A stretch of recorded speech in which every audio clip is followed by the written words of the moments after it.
I have the biggest soft spot in my heart for The Phantom Menace. It's my favorite prequel movie. It just feels pure, as Scotty would say. Plus, a lot of it has to do with the fact that I was 13.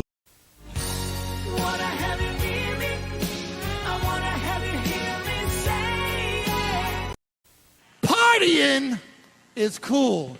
Dying is not. Hi, Ben. Hi, George. How's it going? It's going all right. I wanna do a little number for you now.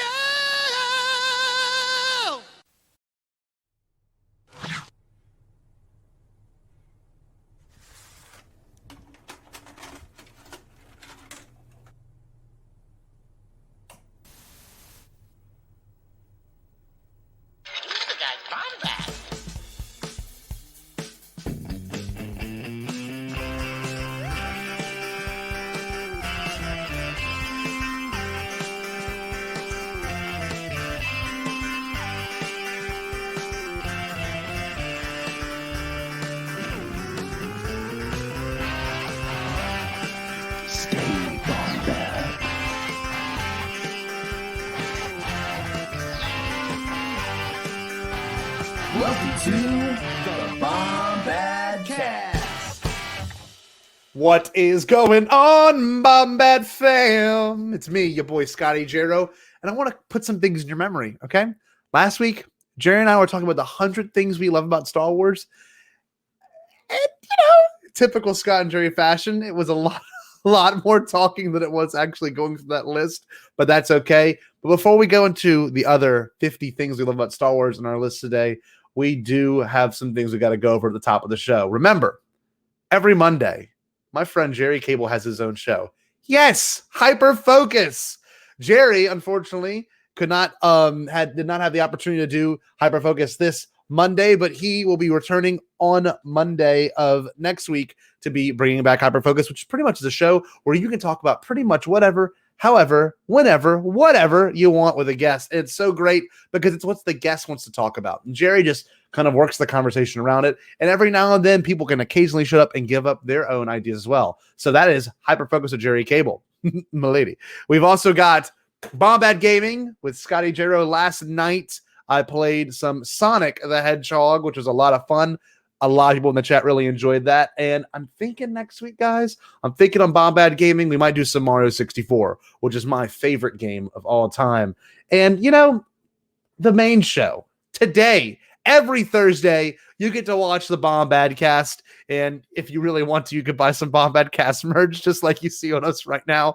We got my guy McCallum in the Bombastard shirt featuring George Walton Lucas. But all of that being said, I need to bring in my buddy, my pal, my co-host, the one, the only, the guy that knows how to stay Bombad, Jerry MF Cable. Baby, what's going on, baby? Ooh, dab on the haters. Listen to your mother. She knows best. Yes. That's Professor Hulk. That's Professor Hulk from Endgame right there, actually. Wait, are you sure? Yes. Are you sure? I am sure. Well, it's also a certain doctor. Mother, there is no other like mother, so treat her right. Mother, I always love her. My mother, so treat her right, treat her right. It was also Mr. T. It was also Mr. T. I know. Yeah. The medical professionals don't always, sometimes you go by doctor. I believe you can call him Dr. T as well. Oh, Dr. T. Yeah. Dr. He's probably T. certified. So we're here and we're feeling good. We've got 50 other things we need to go through on our list. So there treat is her no right. It's in my head. Great. It is deep in there. It's a brilliant song.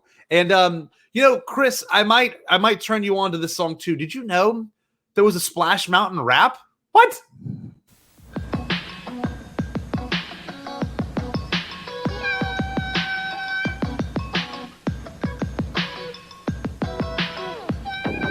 Well, you know it is a thrill when you go downhill, 'cause you're riding on the mountain of your own free will, and you're zipping in a flash on a daring dash down a waterfall so rapid that you go split splash. Splash Mountain. Splash Mountain. Splash Mountain, and if you listen to I forget the name of the podcast, the Disneyland podcast, where you can get they're like selling mugs. It's like a parody podcast of like they say it's inside Disney World, but it's like it's really esoteric and really like freaking weird. And they were selling mugs. I want them so bad. They don't have them. They only sell stuff for a limited time. But it said, "Don't talk to me till I've had my mug of Splash Mountain water." Well, that's brilliant. I completely agree, Jerry. Don't. Well, I wanted to bring this up. I wanted to bring this up right here because I don't know how many people are showing up actually right now. That really comes with Scotty's tweet. What tweet? Which one? He's talking about like he angrily commented. Remember you were telling everyone who angrily commented at your thing, "Hey, come check out the Bombadcast." Oh, I forgot I did that. I was in a very upset mood. Anytime that I had a tweet out there about the Slave One, just to like get some people all roused up and stuff. And I just commented my link every time they were like, "Yeah, you're an idiot, fuck you," and I was like, "Oh." Okay, come check it out. Come check it out. But with all that makes being sense. said, that makes sense, Steve. At a community, cool. Esoterra ones. Jerry, last week we had a very ambitious dream that we could not fully fulfill. We said 100 things we love about Star Wars, and this week we're no matter how adorable we look in our couples photos. We decided to cut down to 50 only because we realized how much more we talked about it. And today we're doing 50 things we love about Star Wars, and I threw in Hooter and Paul Hooter just to make it a little bit better for us. Why not? Why not? They're always there. They're there. They're in here. Jerry, would you mind if I go through my first 25 now? I'm just going to go through this list. I am not going to elaborate. We're going to talk about it. No, we're just going to go through it. None of us are. Even I'm not. So I'm going to go through my list, and I'm going to let you go through your list. Okay. So this is my 1 through 25. Here we go. Number 1, and I'm not going to do number behind each one. I'm just going to what to do, baby. Look at Bill and Bill. That's pretty cool. I saw Bill's profile picture. It was him and Bill Clinton. So number 1, I'll just go through it. Bill and William, I believe is one of the first one was Doug Shang's designs, Ryan Johnson and J.J. Abrams. My second one. Third one was the B-1 battle droid. So these are things I love about Star Wars. The Emperor Throne Room scene for Return of the Jedi for number 4. Number 5, Ahmed Best. Number 6, Ludwig's final score for season 2 of The Mandalorian. Number 7 is Rick McCallum's presence. Number 8 is George Lucas saying, "Well," which I quote all the time now. Well. Let's see. Number 9 is Thrawn. So 9, I love Star Wars. Number 10, consistency across all animated and live action series. 11, the community it introduced me to. So Star Wars introduced me to a great community. Who's hanging out right now in the chat? Speaking of which, yeah, there's a there you go. Oh, there you go. See, look at that. It's for real. So, let's see. 12, the sequel trilogy for bringing back Star Wars in my life, which it did. Undoubtedly did. 13, Obi-Wan's Phantom Menace lightsaber, which I have proudly displayed right over there. You can kind of see it. Number 14, Galaxy's Edge. Number 15, midi-chlorians. And I think, and I said earlier, the idea of midi-chlorians is better than anything from the original trilogy. Fight me. Okay. 16, Mark Hamill's huge personality and personability as well. Number 17, behind-the-scenes documentaries like The Beginning or the Director and the Jedi or Building an Empire. 18, it's modern mythology, which is beautiful. 19, Star Wars Celebration, which we will hopefully all be attending together, which make me very happy. Number 20, Frog Lady. People have forgotten about Frog Lady for some reason. She's the best. 21, the future of technology and biomechanics, which is like Luke's arm and stuff, and where the technology can go in the future. 22, generational passing down of Star Wars, which is a beautiful thing. Giving your Star Wars to your kids or your parents giving it to you beforehand. Awesome stuff. 23, Therm Scissor Punch. People have forgotten about him. 24, my favorite. 24, right here, something I love about Star Wars. Different opinions, like in The Last Jedi. Literally, in real life and in the movie. How you got 3 different points of view from the movie, and you got, obviously, in real life, all kinds of controversy, which is fun. And last but not least, I put as 25, the pod race scene, which is something I was advocating for today, saying hopefully a pod race scene comes back, and if not, I am going to write a pod race movie. And I'm not joking. I co-sign that so hard. Yes. I want it too. Like, give us. We've all said I've said I want a live action Gungan. We both do. We want give us another live action Gungan besides Jar Jar. Stop being so scared of all this stuff from your past. Like, completely agree. I mean, just you ignore fans. You ignore the grumpy fans already. So just ignore them some more and put some fun stuff in there. Anyway, Jerry, what's on your list? What is on your 25 things about Star Wars? My list. It would have been probably pretty prudent of us to make graphics of these, but way too much damn work. It's not how we know. It's way too much damn work. So starting off, number 1, 50 things I love about Star Wars. Western vibes. Number 2, Boba Fett rearmored specifically. Number 3, seismic charge, or the boom shakalaka charge, as I believe. I'm trying to think of who said that on Twitter. Jackson. Is that from Boba Fett Starship? Yes, Boba Fett Starship. Cool. The boom shakalaka charge from Boba Fett's space. Because last week that wasn't a problem. Last week we called it the Slave One. Jacob's space turd. Last week we called it Jacob Fett. I don't know why I'm calling him Jacob. The Slave One. Then this week, we're just trying to piss people off. Oh yeah. Screw you guys. We don't care. We don't care. We don't care. We're gonna call it that because it's on the Lego box anyway. We don't care if it's called. We change the name. I don't give a fuck. Yeah, I don't care. Anyway, number 4, Star Wars inside baseball jokes. Number 5, quotes. Wow. 6, sabak. Which I'm already getting solicitations to go play it with Justin Boots over in Grand Rapids. So yes, that's gonna happen. And I'm gonna take my where is it? My calamari flan with me. Nice. Bet. Bet. Canon Connections, number 7. 8, Found Family. 9, music, all music. Just not even Star Wars, just all music. 10, stories that make you feel something. 11, parental feelings. Number 12, The High Republic, which is heating the hell up right now. Holy I need shit, to read it, Scotty. Holy shit. Anyway, I'm no spoilers for that tonight, please, guys, because Scotty's not cut up, and I'm like I'm not even halfway through the book right now. Yes. The individuality of the clones. Ooh, I love it. 14, morality tales. I don't know why it's number 14. What's up, Eric? Number 15, no one's ever really gone.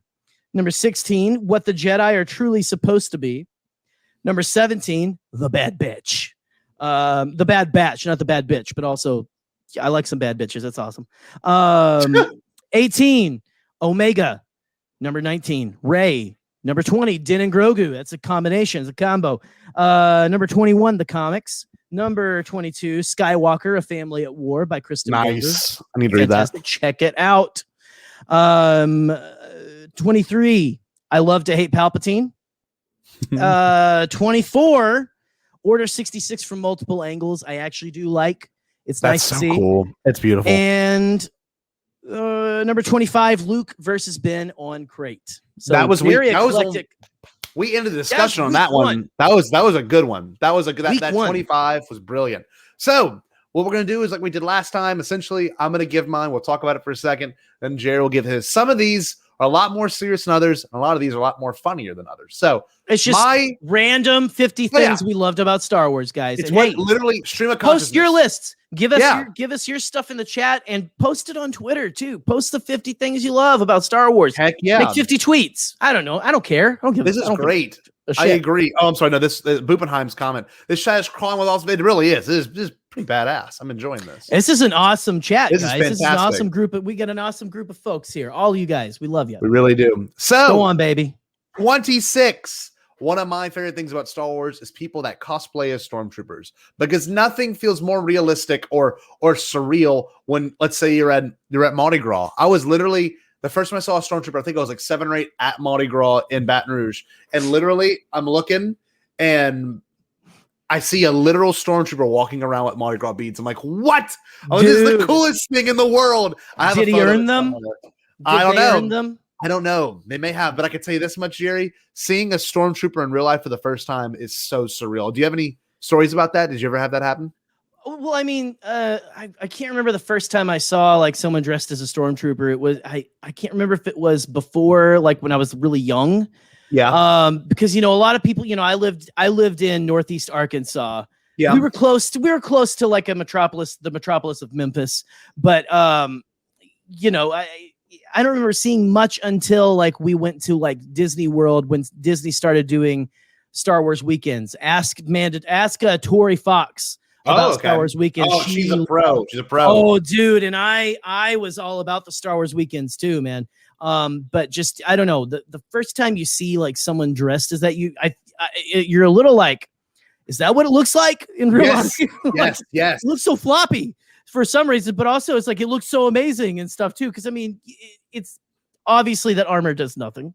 But just it's amazing to see, and now you see more of it. Like every baseball, like minor league baseball team, it's crazy. Close by you has like a Star Wars. Every day. sports, Yeah. I mean, every sports. I would even think like maybe some big high schools probably do that sometimes too. Dude, I mean, it's just. I'll never forget the first Force Friday from 2015 for the Force Awakens. There was like 3 people dressed as stormtroopers at Target. It was the craziest thing in the world. So, I mean, all that kind of stuff. Honestly, I think it's something that gets people into cosplaying, and I've always wanted to own my own. I really have. Yeah, man. Always wanted to own my own. But yeah, no, I see some people on Boob said they flash you, and I don't remember them flashing me.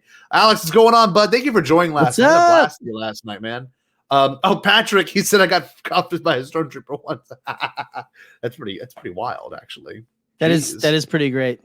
Oh man, purpose. Oh, sorry. Yeah. It's okay.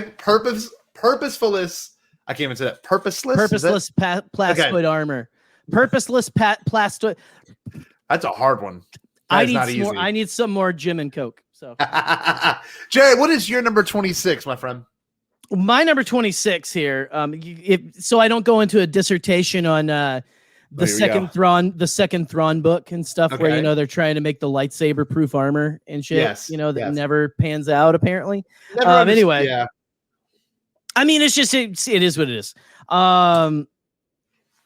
Let me see. Number 26, the potential stories with the sequel trilogy characters. And I think I might have touched on that a little bit with not thinking that Ben is gone or something, which I made a lot of people upset in the chat that night. It's okay, guys. It's okay. It's okay if you don't like it. I kind of want those sequel. I want Rey, Finn and Poe, and Rose. All of them, man. Bring all of those characters who survived and stuff. And honestly, I still do. This is another way for me to say I kind of do think that the story would be kind of fun if they find you get the right writer behind it and stuff, and not just have. I mean, you don't tell me Dave Filoni working on, and not just Dave Filoni, but I mean other people. You can get other people, but just like Dave Filoni to me proves that you can do a story with, there's interesting ways, like the way they brought Maul back and stuff. It would be a little different. And don't tell me it wouldn't be interesting to see like Ben have to, where is he? Is he, what's that like? What's that post-Force death like? Yeah. Can he fully come back? You know, maybe there's something to that, and maybe there are maybe Rey brings him back. There are consequences, right? You know, and they have to deal with that. He has to deal with the consequences of his actions and stuff. Yeah. That is interesting. Like, give me a series. That's not episode 10. That's pretty good. I want a series, man. That's pretty. I want good, a live Jerry. Action series with all those characters in it. I miss the sequel trilogy characters. I completely agree, and some awesome comments right here. All the post-trust thing, Chris, I agree. Hell yeah, Chris. Hell yeah. And also the fact that we can get more Rey stuff is really special. You can see her actually try, like she could be training Finn and stuff while also looking for Ben. It would be, I mean, it's akin to essentially it's the whole looking for Ezra Bridger almost thing that people are into right now. I'm so down. Like I love that, Jerry. That's brilliant. Bring the weird Force stuff to the live action. That's what I want. I want weird Force from I want Mortis meets the World Between Worlds in live action, because I think that would be so sick. Oh, people would love it. Don't tell me we're not ready. It's fine. Like, bring it on, man. I also agree with that. Build a new world inside the world we know. Like, make it different. Like There- Phantom yeah. has changed everything, and like give us some more like anthropology. Like, give us some more cultures. You know, let's avoid desert planets and kind of do something different. You know what I mean? Like, Right. let's do it. I don't know. Like, I mean, you've got basically a clean slate at the end of TROS. Just have it like start off with, we're going to build a new government that's not going to hopefully go, and have like bring in a Nihil type threat or something. Yes, sure. Not that, but I or mean, the like Yuzon Vong. Well, like whatever. Yeah, do something like Unstoppable. a new kind of threat where it is like they are a actual threat, but it's different than what we've seen and stuff. But yes. I don't know. There's so many. I'm thrilled with the future and stuff. Wild I mean, I'm Space thrilled or for Deep for Core? Acolyte and stuff too. But anyway, Well, that's gonna be amazing. more We'll talk about sequel that trilogy later today. characters. All right, my 27 is, and this is a weird one because it's kind of hard to pinpoint, but I want to hear your instant thoughts, Jerry. The I weirder, like the better. I like the lack of food in Star Wars. I just do. You I know, do. before Like, you the watch- Disney acquisition, Yes. But have you noticed ever since Disney, we have way more than like just blue milk Oh, yeah, and no, I like agree. protein bars and shit? Sure. Like they have added so much. Like there are so how many fruits have they realized? Like introduced. and I mean now with Galaxy's Mm-hmm. Edge, they're like. I mean, I think they mentioned Ronto wraps, if I'm remembering correctly, in They did. Dark did they what is really? it? Rising Storm. They mentioned some kind of wrap. Okay. I didn't know they did And that. I was Okay. like, is it Ronto? Did you say Ronto? Ronto wrap? Mhm.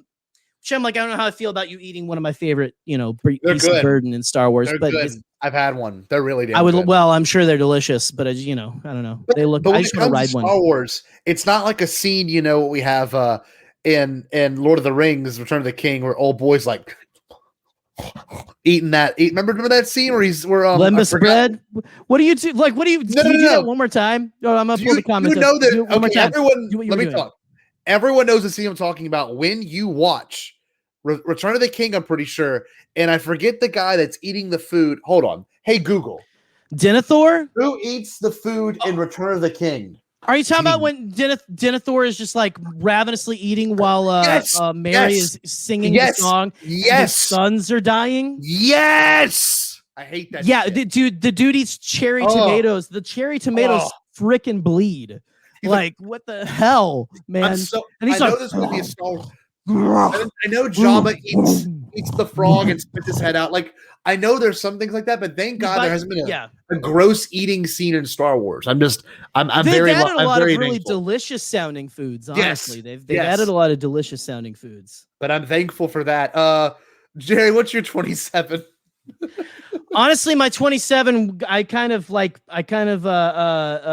that round off with the other one because it's Ben coming back and stuff. Oh, okay. Sorry, everyone. Don't yell at me. I know. I'm not saying it has to happen. I'm just saying I think it would be cool if they just done the right way. Okay. Yeah.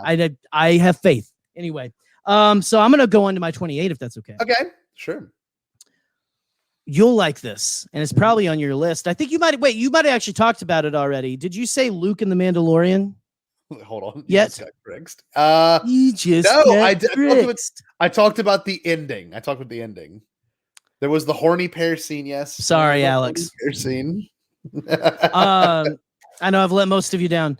Talk about it No. though. Luke Mando. I talk about the finale music. Well, I didn't talk just- about the scene. For one thing, watching it with you and Eric whenever I came down to see you guys, though, was absolutely. I hadn't watched it in months. Whenever we watched that, I want to preface that because it's really important.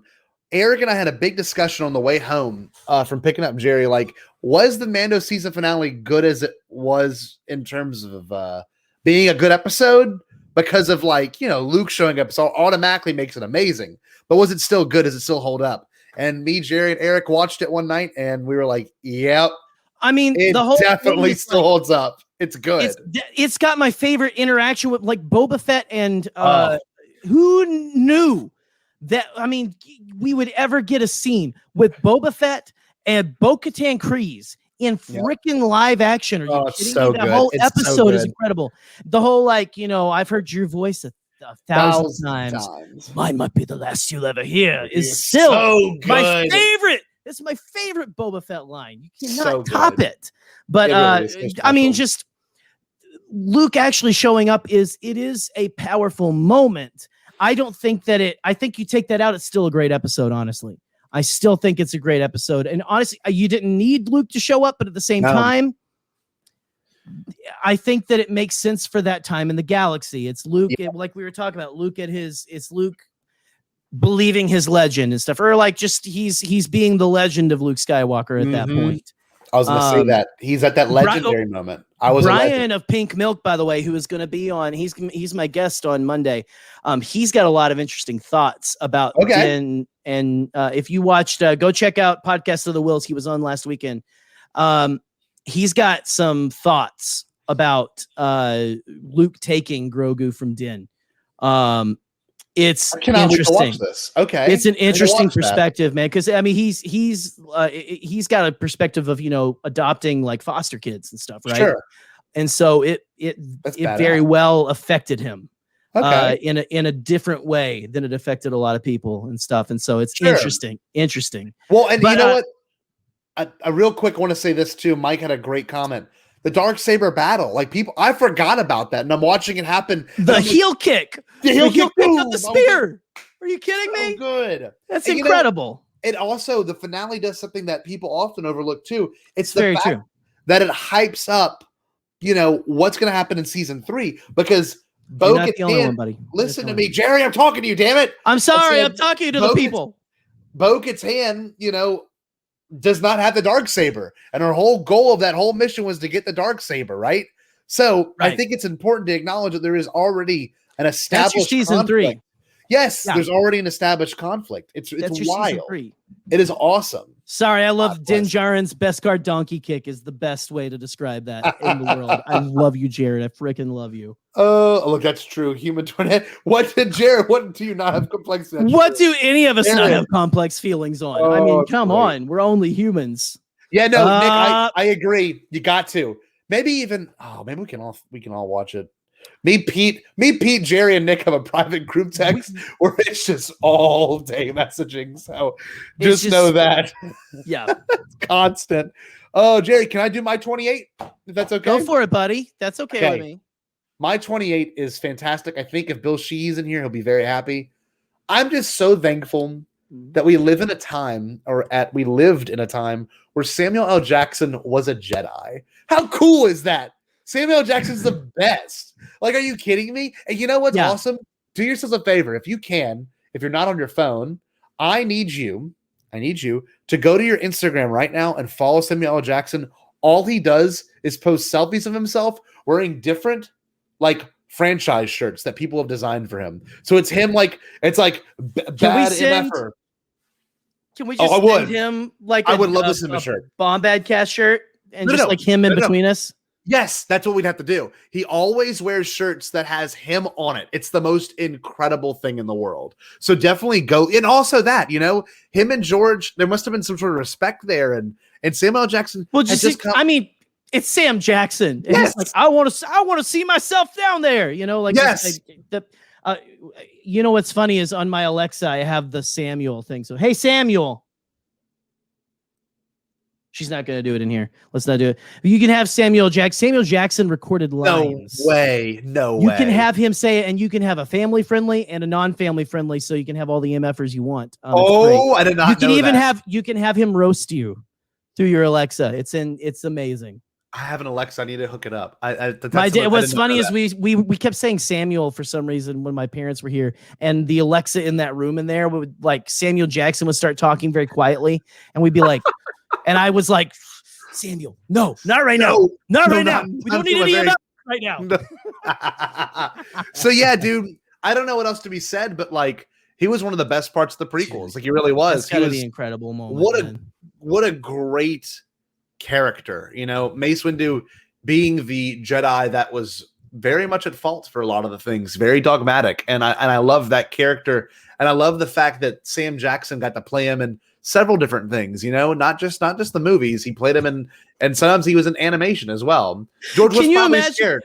Can you imagine this? I don't know if George gets scared. He's that kind of quiet and that I'm I feel like he's not scared, but he's just very all right, I'm very calm and I'm just stay whatever. I'm not scared of him, but give him a purple lightsaber because I don't give a fuck. Yeah. That kind of a thing. So, Jerry, you're 20. I think you're on 29 because you skipped one or you went ahead. I am. No, I am. I'm on 29 now. I am winning. The Mandalorian lore and just how it. Oh, yeah. So essentially, I was thinking about how it has progressed over the last couple of years, especially. We've got. I mean, it was already getting we had a ton of it in Legends and stuff. But it's so interesting with this reset and everything. We have the canon version of things now, and what is in the Mandalorian feels so foreign to what we saw even at the end of Rebels. Yes, we still have no effing idea what happened between now and then. We don't. We heard it was really bad, and they turned the planet to glass. Essentially, what a great line! That was probably the best. Show me. They turned the planet to glass. The Empire turned the planet. That's so awesome. Oh man. And I mean, that planet was already effed up. So dude, who would have thought? Let's talk about this just for a second. Who would have thought we'd live in a time as a Star Wars fan that there would be a show called I haven't either, Nick. Sorry. Let me talk.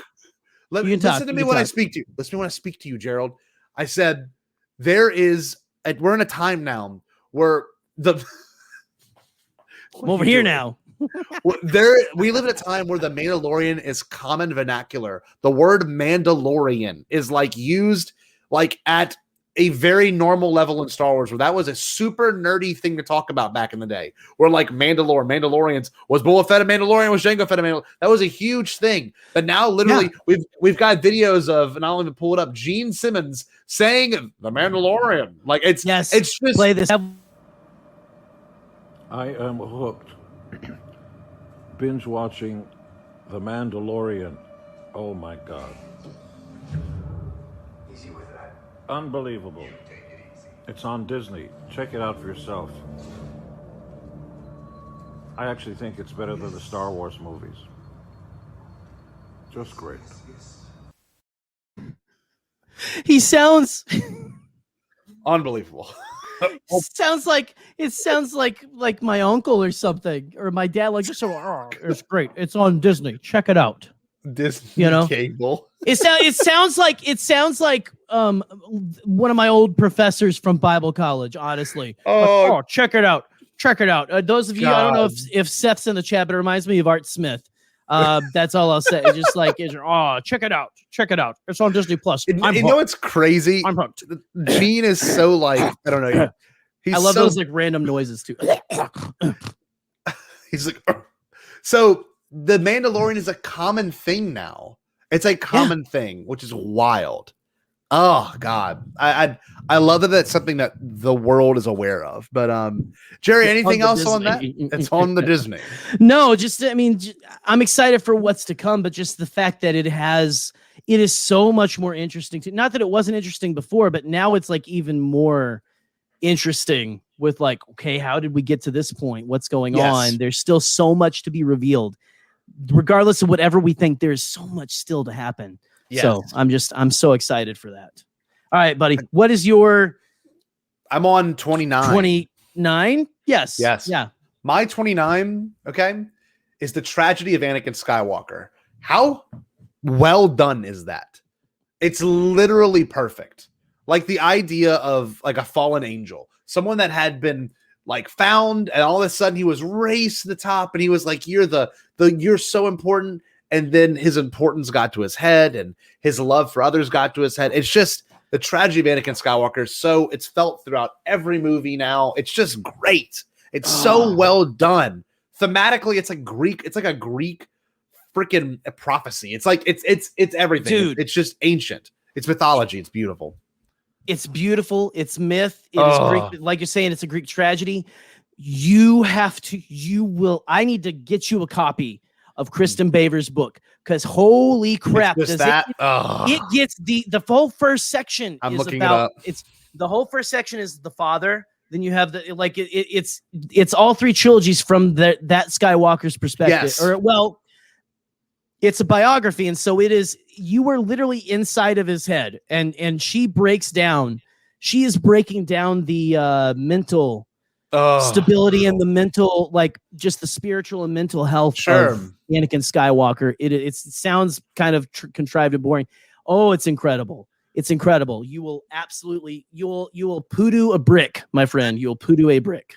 You know, it's not enough for me to get truly emotional, but one of my favorite scenes in all of Star Wars, one of my favorite scenes in all of Star Wars is in the Revenge of the Sith when it's Mace, Anakin, and Palpatine. Like I've done it before, and I think I'll do it. Well, I think Jerry and I have something planned in the works called Star Wars Moments, where we talk about huge moments in Star Wars, and that's one of the ones that's right. I want to talk about at great detail, because that moment is literally like Shakespearean. It's like every huge theme of storytelling just like thrown into one moment. It's beautiful. But the tragedy is amazing. Anakin, I almost called you Anakin. Jerry, what is your 30? I mean, after reading most of Kristen Baver's book, I'm in the Clone Wars right now. I'm actually to the point where he gets Ahsoka. Cool. Gets where he meets Ahsoka. Sorry, not gets. It's not a pet. It's a Padawan. Anyway, it makes sense for my mental health right now. Anyway, so number 30, the New Republic era, which is essentially like that's the era that we've got the Mandalorian in right now. Yes, it's just there's still so much that we don't know about it. It's great. It is a period of 30 years that we have to play in, essentially. And that's what they seem to be doing with most of the Disney Plus series. With Book of Boba Fett, Mandalorian, if Rangers of the New Republic ever comes back, which I hope it does for it does for what's it, Kim's Convenience Store guy, I forget his name, but for him and Trapper Wolf to have like more stories. Good lord, give Dave Filoni more stories in I almost said MCU, but in Star Wars. Give him more lines. but Jerry, I want more of that. I think we're going to get a lot more of that. I think maybe that's what Rogue Squadron's going to be about. I hope. I just love that. It's just interesting. It's just deep stuff. And, you know, there's so much that can be said about that era that we don't know about. And I think that's going to be the new I think it's going to be the new, I guess, sandbox of stories is going to be primarily from that era. Like, you know, obviously Thrawn's showing up, and maybe Thrawn is a big influence in the New Republic era. So maybe we get their version of Heir to the Empire, like that, you know.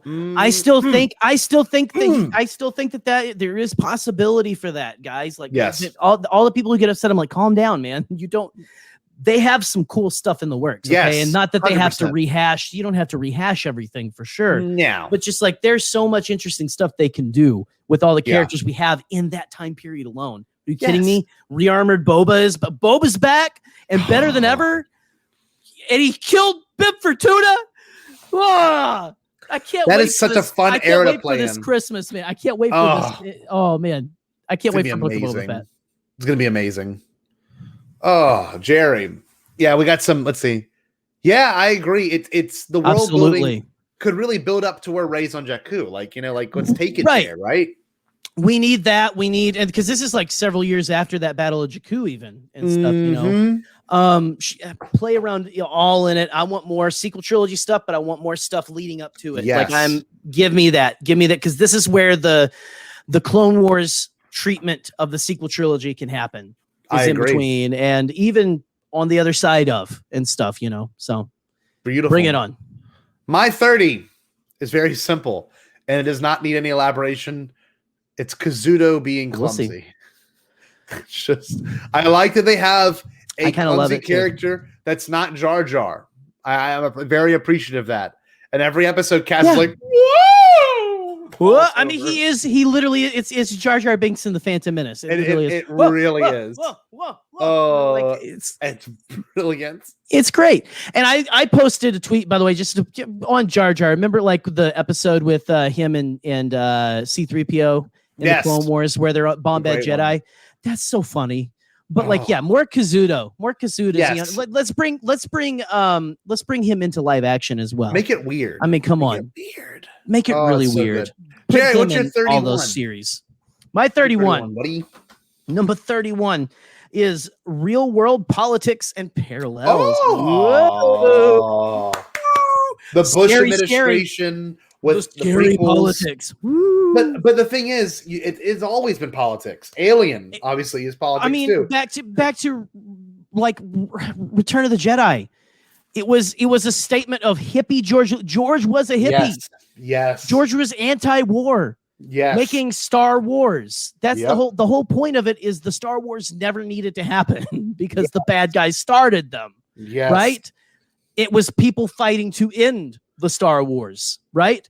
And just the whole thing about like, you know, the fight between the Empire and the Ewoks was Vietnam, you know, it was, the Americans were the Empire and stuff. Like George said that. That is not me making anything up. This is politics, and the whole thing about how fascism can rise very careful, like very quietly under the radar until you don't expect it, and then there it is. Like you said, like he was making statements about the Bush administration, but it's still, I mean, it echoes throughout the history of our country and other countries as well, man. It's just it's timeless. It is. All that to say, I guess, that I know we want escapism, but these are morality tales, and morality, you can't separate morality and politics sometimes. Yes. Sometimes you have to take a stand and say, this is it. I'm sorry.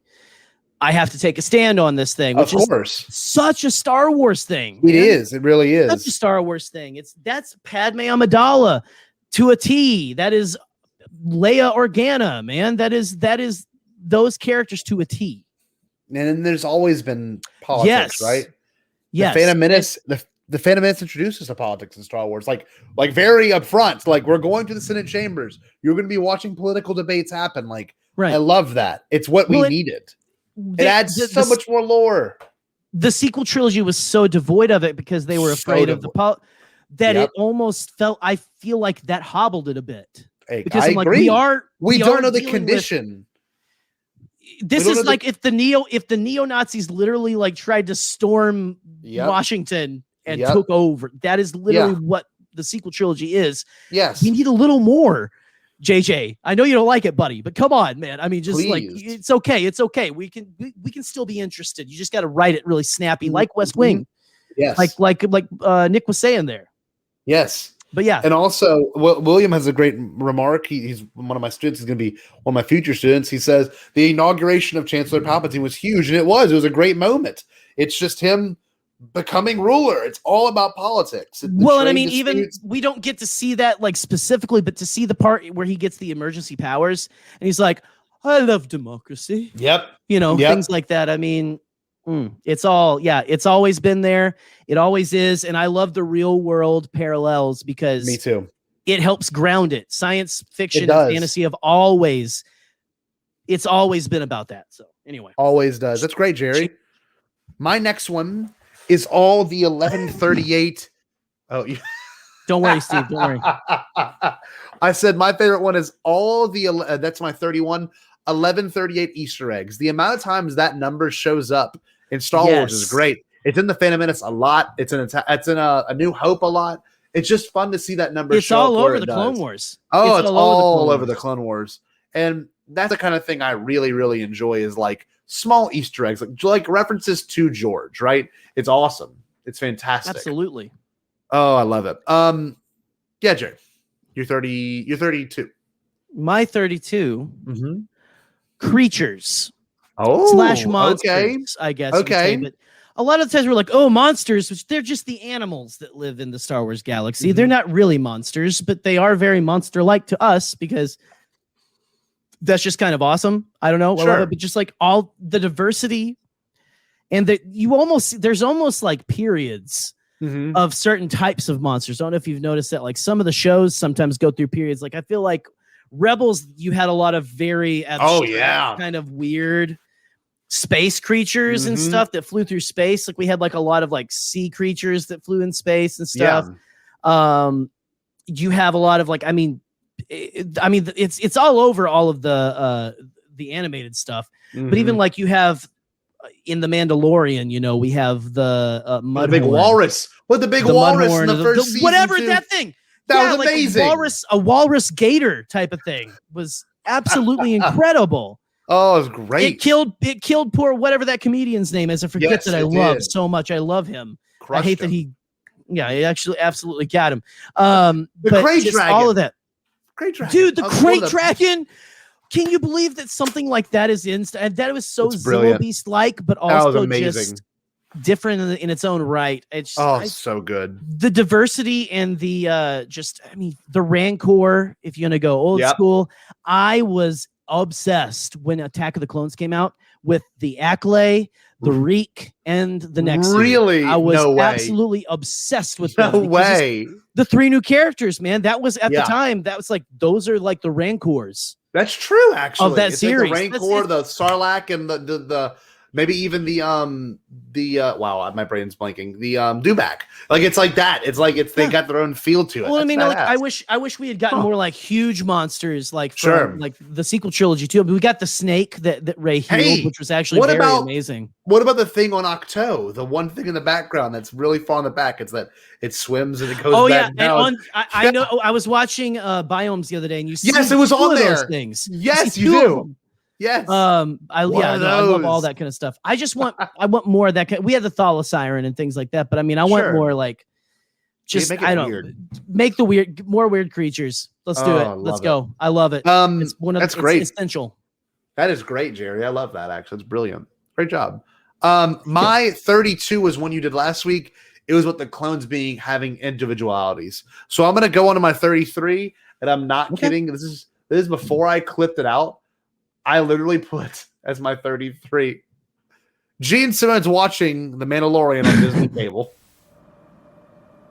I am hooked. Binge watching The Mandalorian. Oh my God. Easy with that. Unbelievable. It's on Disney. Check it out for yourself. I actually think it's better than the Star Wars movies. Just great. How much red wine did he have before taking that video? Because he doesn't drink. He doesn't drink. Yes. Like, is that just some camera work by him? Relaxed. Is that his? He's relaxed. I'm the DP. Like, oh yeah, man, look at it. Check this thing out, man. Check this out. I think it's better than. I just love it. It is a clearing of the throat that he does. Yeah. He's like, I am hooked. So good. It's so good. Oh, it's so good. Yeah, that was what I wrote. You know who is a monster? That Will Tarkin is a monster. That Will Tarkin. He leaves the refresher. That's true. Granddad's old, man. Jerry. Yes, very much so. Jerry, man. what is your 33? Yeah, you're ahead now. You skipped one. Just I jumped so you. Ahead. I jumped. How small the galaxy is. Oh, so you like that? I love how small it is. I love that. I'm ready to fight. Because why don't you want people to show up? I mean, yes, I love new characters. My thing is Star Wars is always about what's come before. It's always been about that because Star Wars, the like actual sensation from 1977 it was such a phenomenon. So of course it's self-referential and stuff, but we have tons of new characters coming in. Bring them. Yeah, let's follow new characters, but we're losing people as we speak right now because they're like, I don't give this guy, I hate his takes. But anyway, I love that we saw Saw Gerrera in Bad Batch. I agree. Because it fits. I mean, if it fits the time period, if the glove fits. As far as I'm concerned, there has been nothing that has been a gratuitous here's this person, wink, wink, wink, wink, nod, nod, nod. Yes, I agree. If they are there, why not?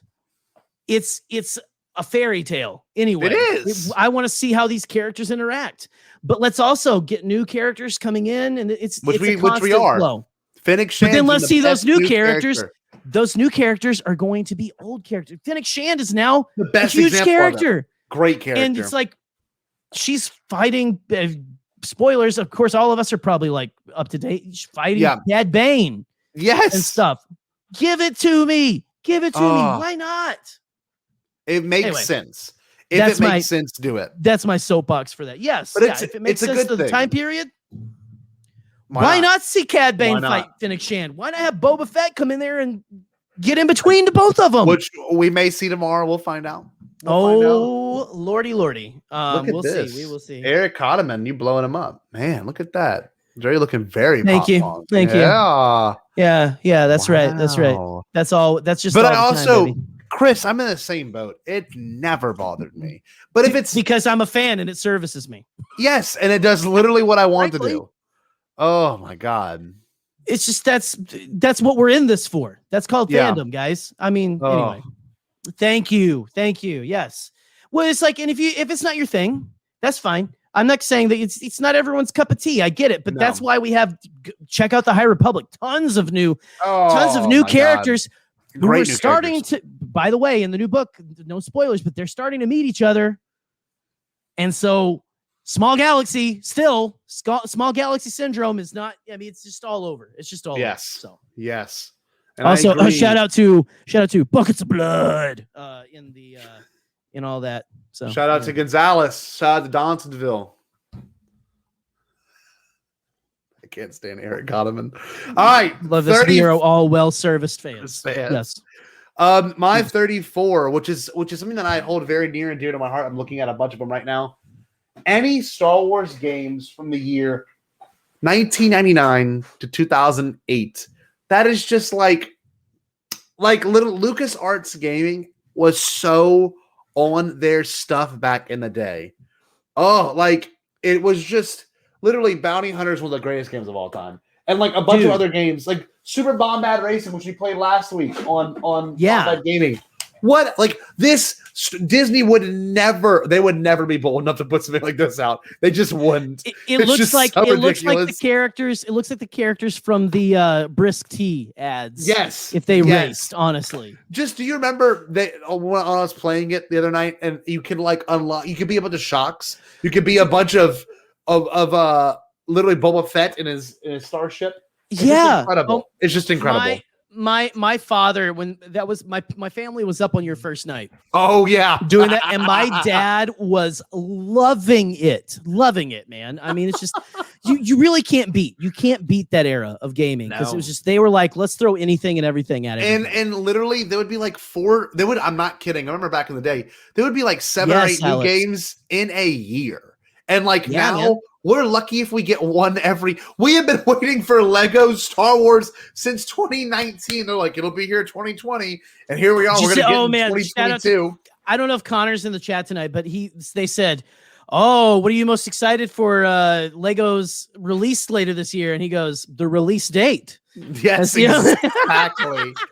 But it's true. Oh, hell yeah. Boba Fett Starship.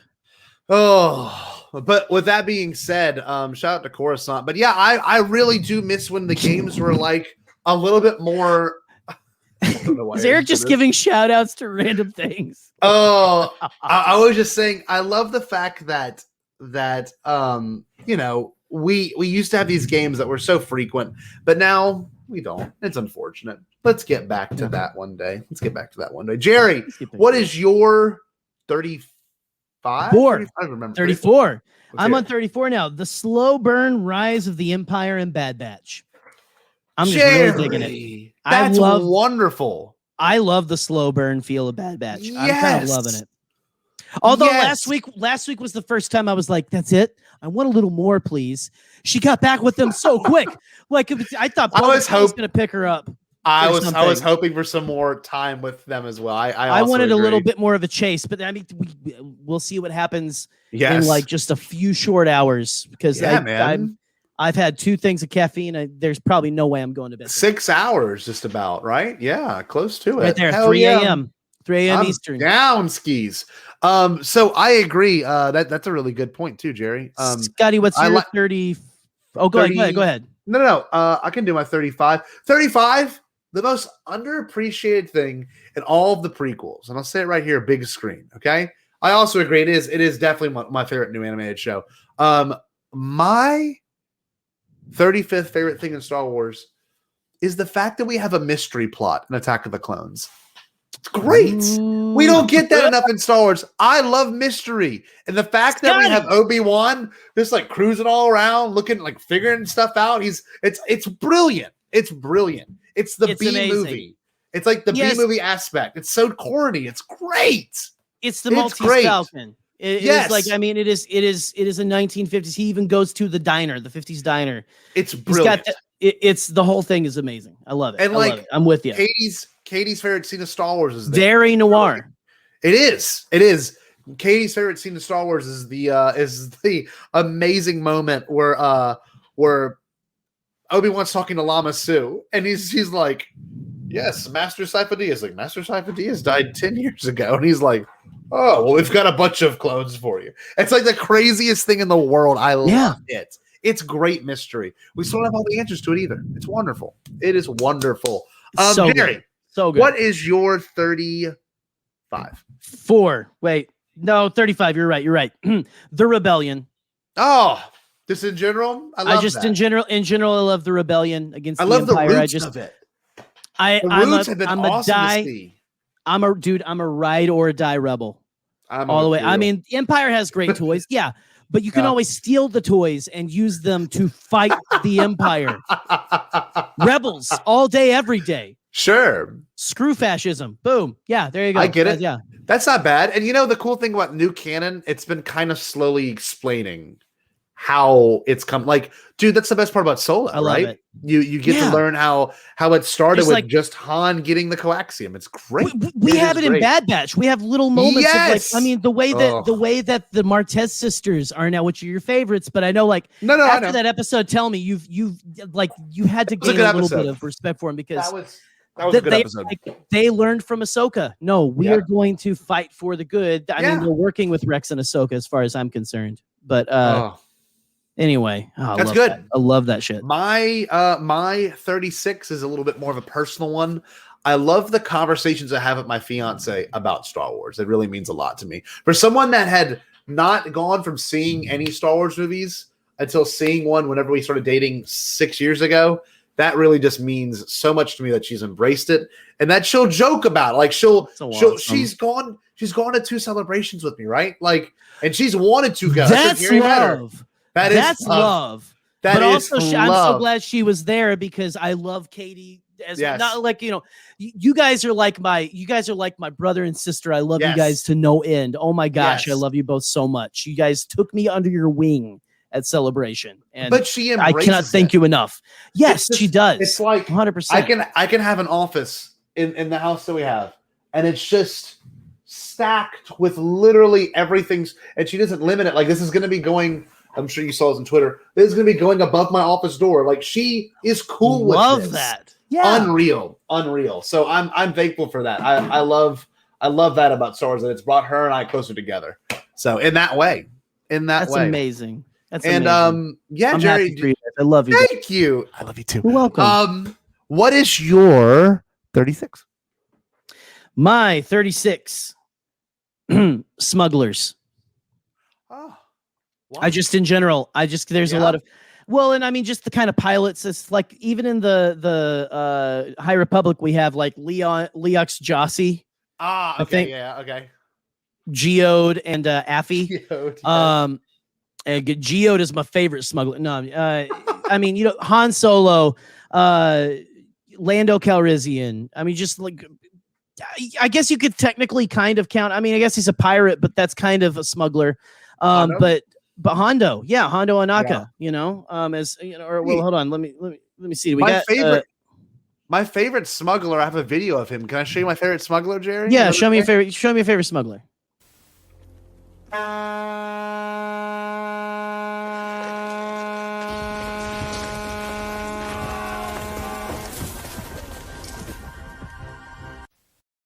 It's my all-time favorite. There you go. That is Jindy Indiana.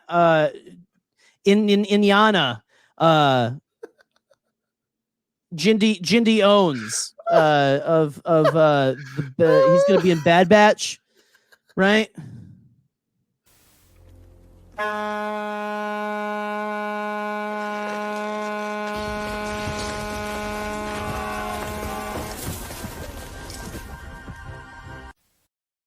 I think George Lucas edited that. Like he was a part.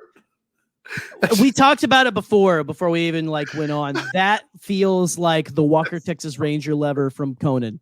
It feels like the Walker Texas Ranger lever. I just love it. We should just start playing random clips from that's from Young Indiana Jones. It is. We should just start playing random clips from Young Indiana Jones.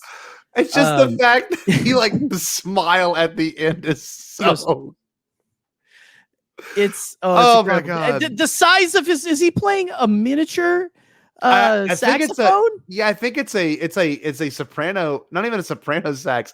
It looks like an alto. Let me look at it. Hold on. Yeah, it's like an alto sax. It looks like a novelty. It looks like a novelty saxophone from the 90s or something that has buttons on it, you know? Oh God, that's funny. Scotty, what is your what is it? Are you on 36? I'm on 36. No, I'm 37. 37. We're getting close. We're getting close, guys. Hang in there. Turmoil has engulfed the Galactic Republic. The trade routes outlying star systems is in dispute. Hoping to resolve the matter with a blockade of deadly battleships, the Greedy Trade Federation to stop all shipping to the small planet of Naboo. While the Congress of the Republic, the Congress of the Republic discusses this alarming chain of events. The Supreme Chancellor has secretly dispatched 2 Jedi Knights, the guardians of peace and justice of the galaxy, to settle the conflict. That is my favorite opening crawl. The Phantom Menace right there, boys and girls. All I gotta say to that is that's how we do it, baby. That's how you do it. Oh, I love that opening crawl. It's the best one. It sets up everything. That movie would not work without that opening crawl, because you'd be like, what the hell is going on? And someone said, I saw an argument on Twitter once that was like, the Phantom Menace is so confusing. I'm like, did you read the opening crawl? It sets up the whole movie. Idiot. Like, you gotta be an idiot. Like, I don't understand the story. Like, well, you're an idiot because you can't read the opening crawl. Like, it's all there. Everything you need to know about a Star Wars movie is literally all there in the opening crawl. The reason George put an opening crawl is because his friend said, I don't know where this is starting at. I don't get the intro. Well, thank you, Brian De Palma, because all of a sudden we have an opening crawl in Star Wars. So your dummy self can understand what's going on. I'm just saying. Everything is there. You have no right to say, I don't understand. Yes, you should. It's all written. It's literally text you have to read. That's why those crawls exist, to get you up to speed. That's true. How come every time you call the audience idiots, our chat jumps up, but whenever I start to talk about how I want Ben Solo to come back, it plummets. Just plummets. I don't know. What the hell, guys? I hate idiots. I don't know. I love to get upset about that kind of thing. I do. But anyway. Calm down. Clickbait. All right. Jerry, what is your whatever are you on? I'm already done. 37. Any genre can fit. Oh, my boy. Political thriller, pod race movie, you name it. Horror. We've had all of yes. That. Honestly, just go watch the Clone Wars. You want to see any genre done in Star Wars. Murder genre. mystery. I mean, all of it was done in the Clone Wars. Godzilla film. Romance. I mean, come on. Yeah. Yes. The whole thing. The whole shebang. So right. Oh, you're so right. That's a good one, Jerry. My next one, I think, is a really fun one.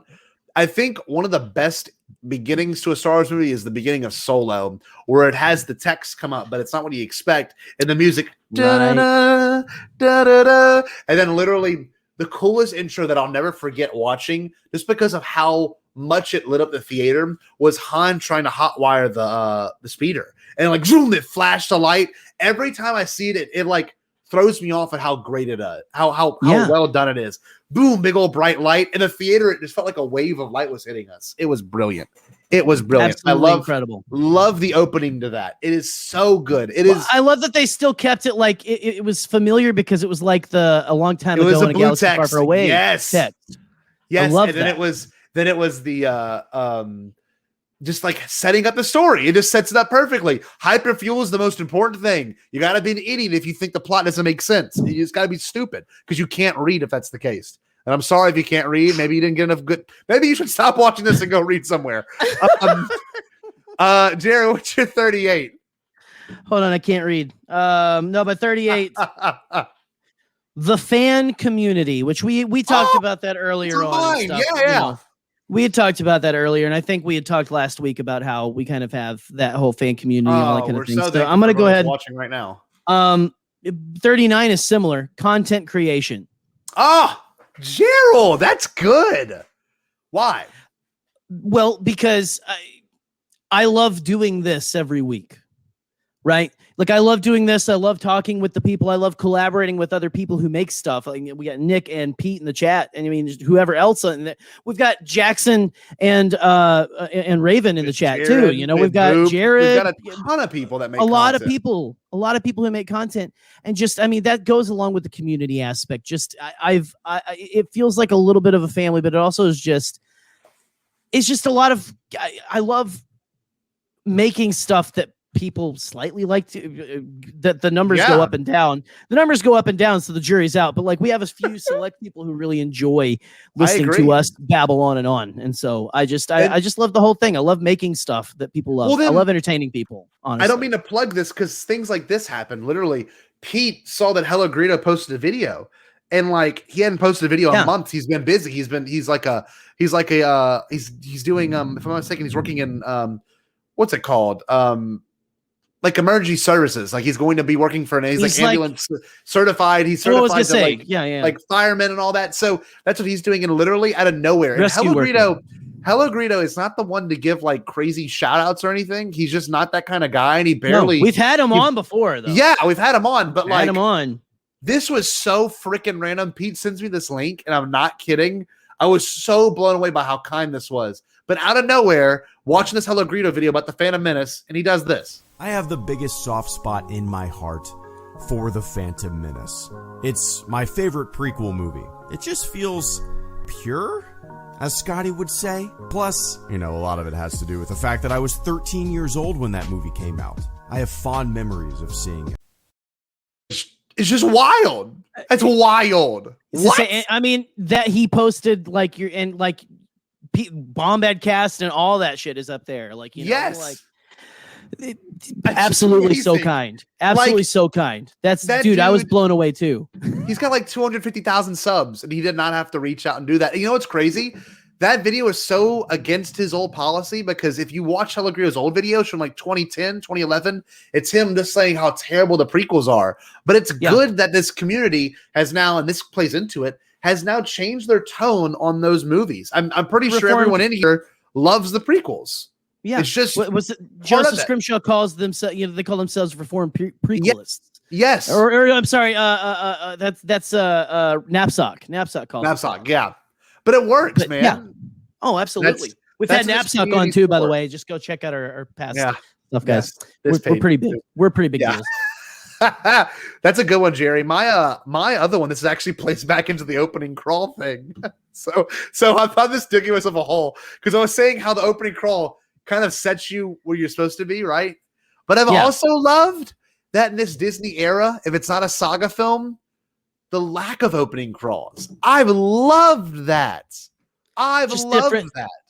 Like having something different. Yeah. The Mandalorian, no opening crawl. And the fact that, I mean, I know you remember any video game you would buy back in the day had, for some stupid reason, opening crawl. It'll literally be like, this is the Battle of Hoth.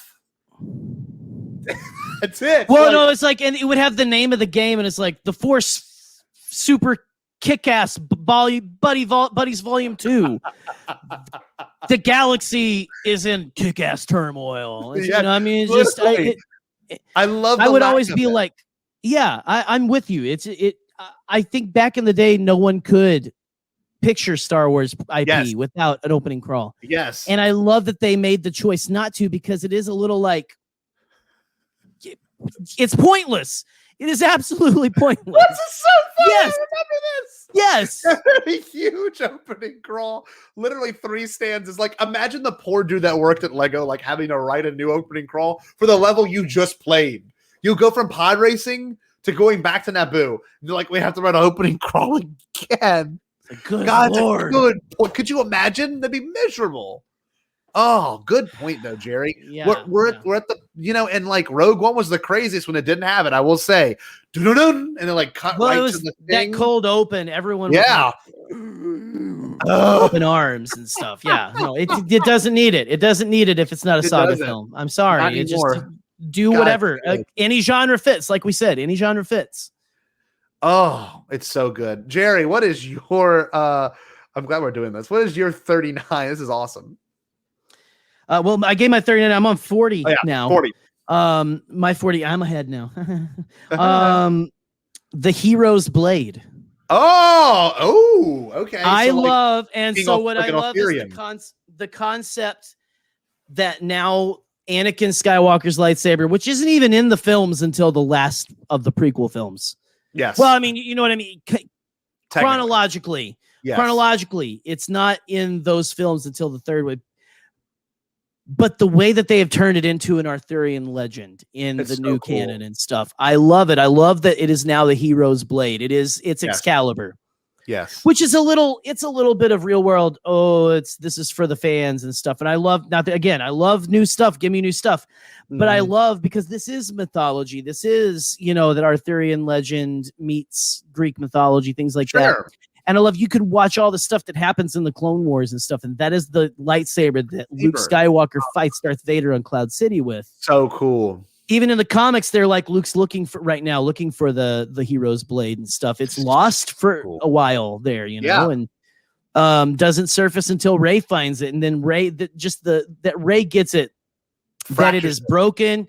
And Palpatine in the she sky. mends it. She mends it. There's a lot to it, and I love that they turned it into the hero saber, the hero's blade. This could be a whole podcast episode. Everything we've talked about. Every one of these. This is guys. We're probably we're just gonna get ready. This is surprise. We're doing like Stranger Things and announcing all our episode titles. Yeah. Oh, it's amazing. My 40 is, this is funny. This is before the controversy. This is also before the comment that Michael just made. I have it written: Lego Star Wars and Star Wars Legos. That as a kid was what helped me be more immersed. It was the video games and the Legos. You'd go see a movie. You'd even put the movies on your VHS whenever you were building Legos. Like, that's what I did as a kid. And it changed my entire life. It really did. I'm thankful for them. Seriously. It's hard that Star Wars can be funny too, right? I mean, it can really be funny. Before Robot Chicken, before all of that. It allowed Star Wars to have a sense of humor. So that's just my answer, to be honest with you. I love that. No, I mean, you've got all the Lego shows and stuff too. Yeah. Oh yeah, they're great. They're hilarious. I mean, they're really good. They're really good. My 4-year-old loves. I mean, we haven't watched them in a while and stuff, but I mean, I remember she was into it for a little bit. We were watching the Freemakers and stuff. Yeah. So you don't have to. Again, Star Wars doesn't have to be grown up adult humor. No. And stuff. You can be funny and still have it be very family friendly and stuff. So, of course. Which is the nature of Star Wars. Star Wars still. I'm sorry. That's not one of my things, but Star Wars needs to be for everyone. I'm sorry. I agree. I'm going to draw my line. Your favorite shirt. I love that shirt you have. Star Wars is for everyone. Star Wars is for everyone. That is my favorite. I love it. My 41. I love this one. 41. George not giving a single shit after the 2012 Disney purchase. That was literally we did a whole video on that. Video on that. Go look that up, guys. It's the greatest. Why we love George Lucas. I think that's still on. That's still on Beyond the Blast Doors right now. Beyond the Blast Doors, but maybe we'll put a copy on here too. Who knows? We could. I can tell you this much: that George not caring is the greatest thing ever. It's just like he says literally whatever. The best line from the whole thing is if I get a job, Disney will crush you like a bug. I'm talking to Frank Marshall. That's why I don't think the man. I don't think the man was afraid of Sam Jackson. I don't think the man's afraid of anyone. I don't think so. I think he's like that quiet. He's the Marchion Rowe he's Marchion Rowe. He's just quiet. I will destroy you all. Oh yeah, literally. Yes. Also, and he's hot as hell. I mean, look at it. Come on, whatever. George is the best hair on the planet. Another thing too about George, I think it's really important to say this, is the fact that anytime he does something, you can see Bob Iger visibly sweat. Literally when George is like, well, you did it, Bob. He's like, we could have done it without you. He goes, yeah, it could have been really bad. And I'm like, oh my, like he is causing Disney stocks to like shift. Anytime George talks, Bob, like his watch goes, breathe, Bob, breathe. Literally, like his Apple Watch is like, please breathe, Bob, you're gonna die. Because George just speaks, okay? He just speaks. It's amazing. George doesn't care. He'll dry his tears with his billions of dollars. The man has money out the wazoo. God, anyway. It's funny. I love it. I love Jerry, you're 42. For a man, also just real quick, who has a ton of money, he doesn't act like a man with a ton of money, but he has the cojones. Yes. He has the cojones that are worth $1 billion. Like that man is just whatever. Anyway, my 41 is just, this is random. Again, from the very deep to just the random, I was at the bottom of the list, like, holocrons. I got you one. Where is it? It's actually right back there. It's with the Bad Batch. Nice. Pull it. They're standing on it right now. Pull it big. Pull it big. Oh, there, yes. Right there. I got That's you that at Galaxy's Edge. It's so cool. I would turn it on, but it's really loud. It's really loud. It's I remember very playing loud. with it. I remember playing with it. Yeah. Like, this is loud as hell. It's loud as hell. I wish really you could have cool. the light on. I wish they had like a sound off mode. I know, but, right? Just holocrons in general. I mean, I want to get like a Sith one eventually too now. Oh yeah, those are cool too. They're just the concept of them and how they have used them. And I mean, you can make all your things. They should have called the Wayfinder. I love that the Wayfinder is technically like a specific holocron, or so. It's like it is a holocron like thing, but it's a little different. Like I just kind of love that whole weird esoteric. It's technology, but it's also very magical. Yes, I love it. I love it. That's kind of cool. I didn't think of it it's like a fantasy tech. It's kind of weird. I like that. It's because it's nice. Like, it's a data thing, but it's like, you have to have the force to open it. Yeah, I love that. Mm-hmm. You're clever. That's pretty awesome. Thank you. My 42 is Irvin Kershner. The way he talks, if you watch any Irvin Kershner interviews, it's amazing. I'm sorry. Have that. No, he does. George does have that. Nick's right. I mean, he's got like just a closet the size of my house. Yeah, just like full of just all that flannels and New Balance shoes. I think I'm gonna go with the red today. But I mean it too. Irvin Kershner is also amazing. He's like, George approached me about like a fantastical script. Like Irvin Kershner is George's former professor at USC. So like, if you can do yourself a favor, go find any Empire Strikes Back BTS. Irvin Kershner sits like this. He's like, like George is fantastic. Like he's like so great. He's old just school director all the way. Old school director all the way. The fact that he made RoboCop 2, literally RoboCop 2. Yeah, he says baby all the time. Like it's just so weird. It's so old. It's so old school Hollywood. It's like of a time. Oh, and I love it. I love it so much. He's weird looking too. He's got a really weird look, very long face, kind of facial hair. Like he's an odd one. But Jerry, what is your next one, bud? 42 in-universe merch, which we kind of got into with, we get the from Batu, That's but like amazing that you can buy. Like I've got a chance. I just so happen to have a chance cube over here. Oh, that you have like all of this random stuff. I mean, you can buy from like Disney now. But we also have, I don't know where my chance cube is. Anyway, I'll find it. Don't worry. Sure. Look, I've got this. This is my Kyber crystal for the holocron. Mm-hmm. This is something that Tori Fox of the Mandalorian Creed and over there with her buddy. The fact that she can do that, Alden, that you can buy that stuff. But I mean, like I even got like this is still a full sprite. I got one to open and one to not, but I'm like, I kind of wondering if it's just stupid. I should just open it. But like that you have this stuff that you can get now where it's like, I've got Sabak lightsabers that you build in there. All of that. I've got the lightsaber right here. I got Ben Solo's lightsaber, Ben Swolo. It's just, it's incredible. I love that now this is what we've always wanted, honestly. Heck yeah. Honestly, this is what we've always wanted, and not with Star Wars plastered all over the side, just to have something to go.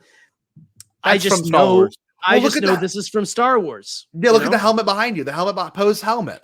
Another great example. Just having, it's like, I want to have stuff like I went there and just like, Yes. I got this and, whatever, Brilliant. That's a good yeah. answer. Yeah. That's a great answer. My 43, maybe he's still watching. He might not be, but it's weird. I'll explain this. My friendship with Eric Cotterman wouldn't have happened if it wasn't for Celebration. Shout out to Eric. Yeah, shout out to Eric. Literally, Eric and I, this is no joke. We had gone to the closest schools together. We had gone to high school together. We had gone to separate colleges, but we were all in the same circle of friends, and it took till after we both graduated college to become friends. And it's the weirdest thing. It shouldn't have been that way, but now I literally call Eric every day just to talk about Star Wars and just Star Wars. So it's like the craziest thing in the world that I have this friend now that I can do this with, and I've never would have expected it. Same with you, but I'll get to you later. You're on the list, Jerry. Jerry. I need to change my list. Hold on. What is your next one, G? Let's see. Where were we in universe? Okay, so 43 Black Series. Ooh. I have one that I forgot that I ordered right here. Focus here. See it. It's the one I think I posted online and stuff, but it is a Zeb. And stuff sick. right there. I love these figures and stuff, and I never back in the day it was the 3 3/4 and stuff, and I kind of love the deluxe figure kind of thing, but Like also Jar Jar? that it's on a right, yeah, and I have like my Beautiful. 50th anniversary Jar Jar, Mace Windu, and Battle Droid right over here on the bed. It's like statuesque, right? It doesn't look like a toy anymore, right? But it's not. It doesn't break the bank either for Black Series. It does not. Which is a good if you thing. don't, now they sell out very quickly, and that is frustrating. And then you go and find all the scalpers. That's it. If you're a scalper out there in the chat, get the hell out of here. We don't want scalpers.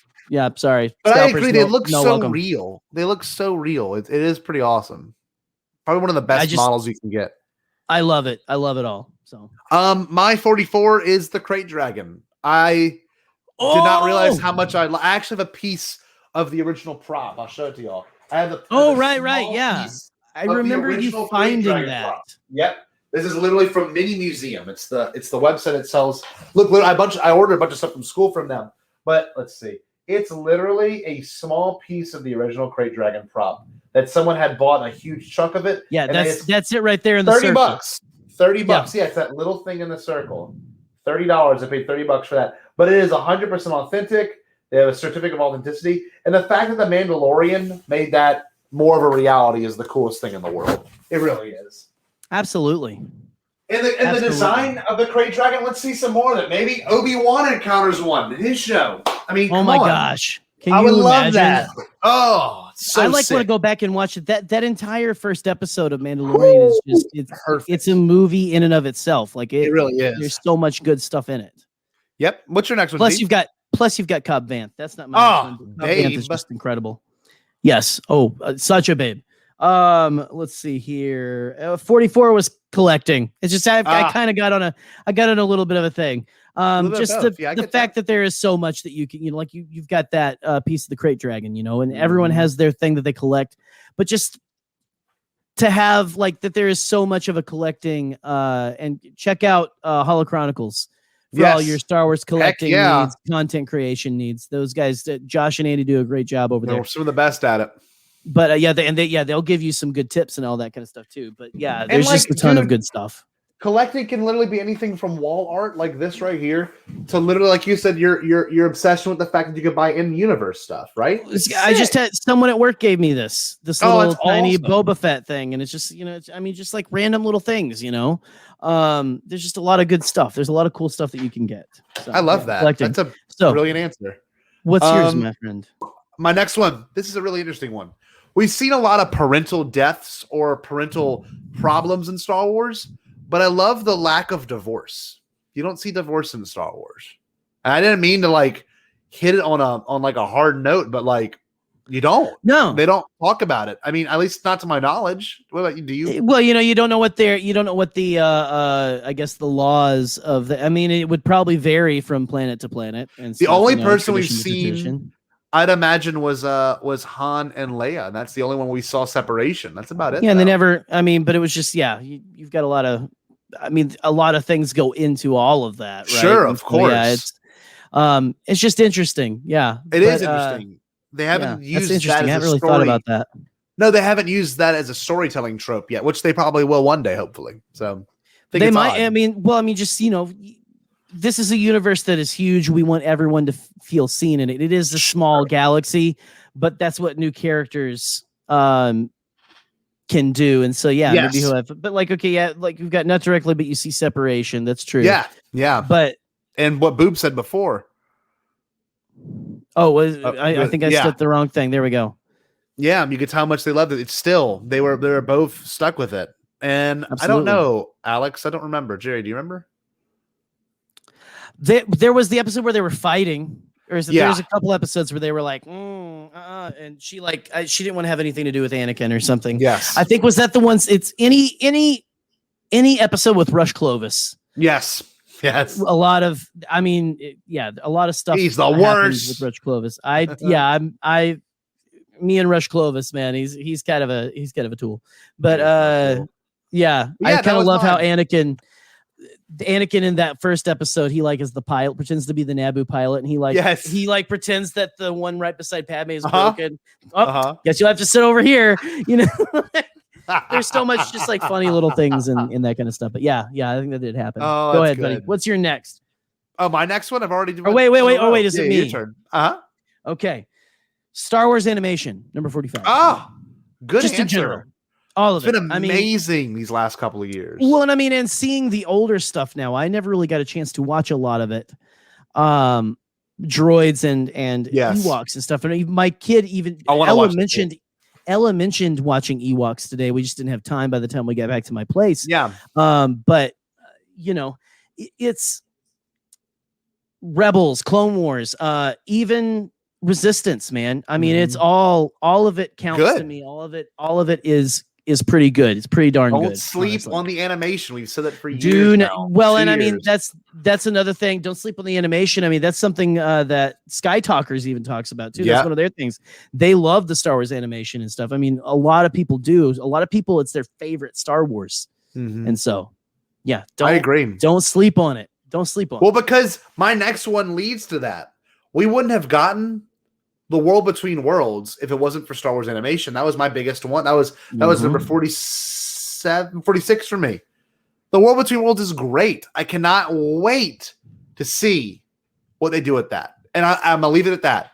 I don't know what it is. We don't know what it is technically. We've talked a lot about it, but more weird Star Wars. Bring it into live action. Weird. Bring Ben back that way. I don't care. Find some. Bring Mortis back.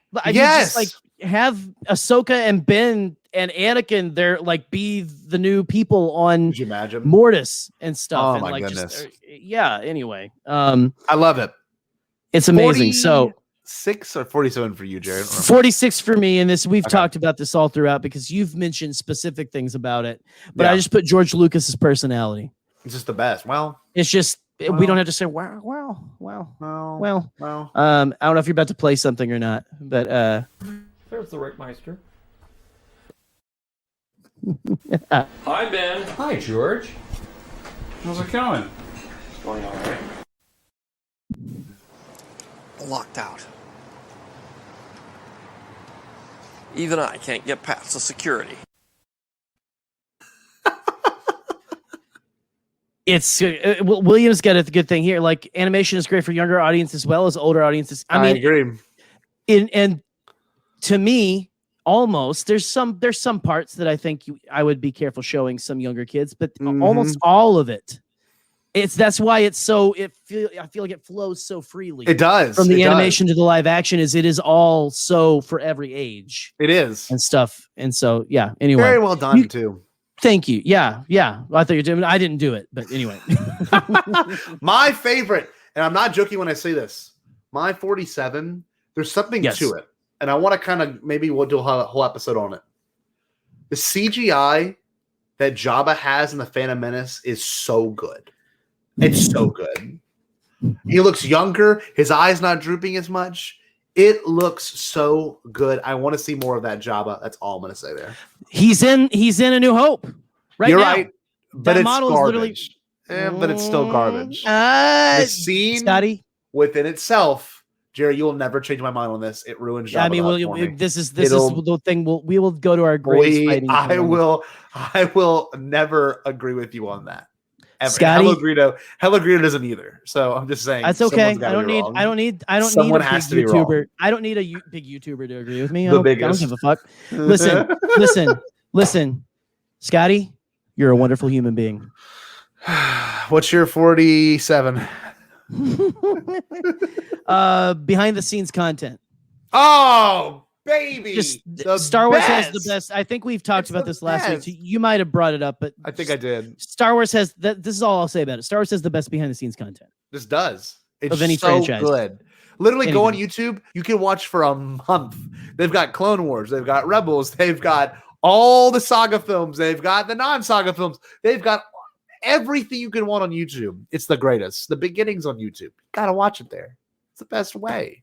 But yeah, I agree, Jerry. The behind the scenes really got me interested more in Star Wars and the making of Star Wars too.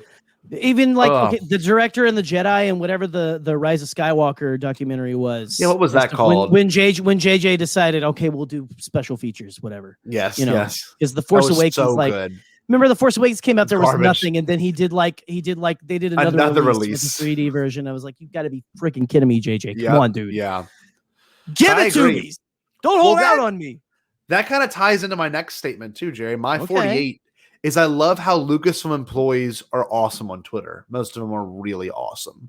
Like Phil and Matt Martin and Pablo. Most of them are so awesome. Kristen Baver. Like all the writers in Star Wars are so approachable. Like if you tweet at them, more than likely they'll respond. Kavan Scott. Like I love that about Star Wars Twitter is the fact that these employees that work for the company will respond to you. It's so cool. It feels so special. Matt Martin, we'll go back and forth maybe once a month just on Twitter replies. It's great. It's amazing. Yeah. It's, and if you're not constantly yelling them to bring back Ben Solo or kill themselves or redo the sequels and stuff. If you don't yell at them, you can have nice conversations with them. Yeah. Saying. Not to say those two people are the same. I'm just saying, like, if you stop yelling at people, you can have a conversation. Sometimes.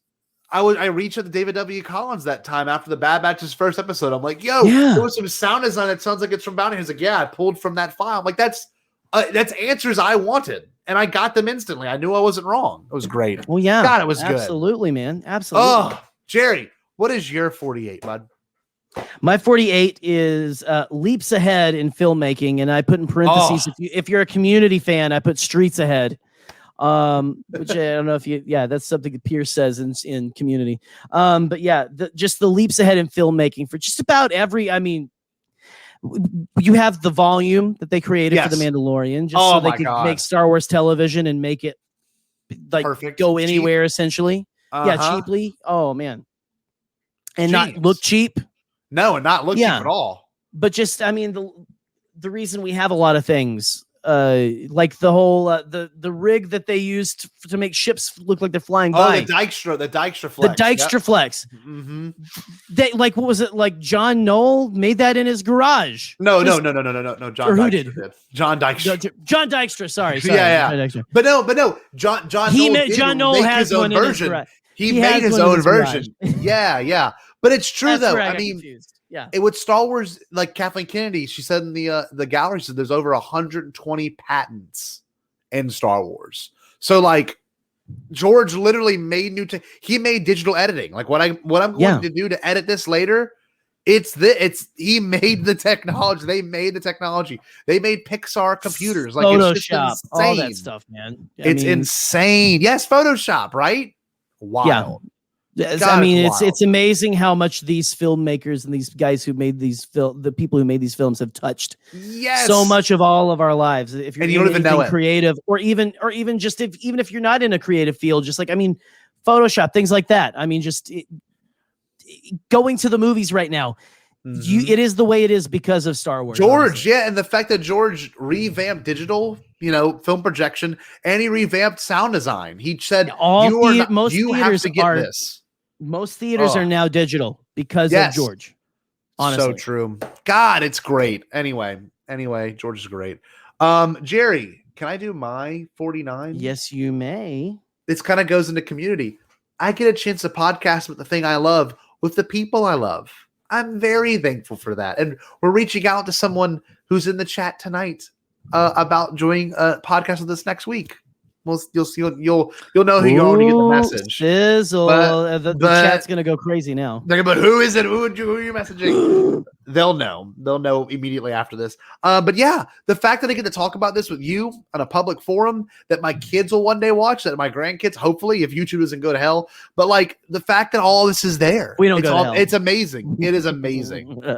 Oh, it's amazing, dude. It's I'm lucky.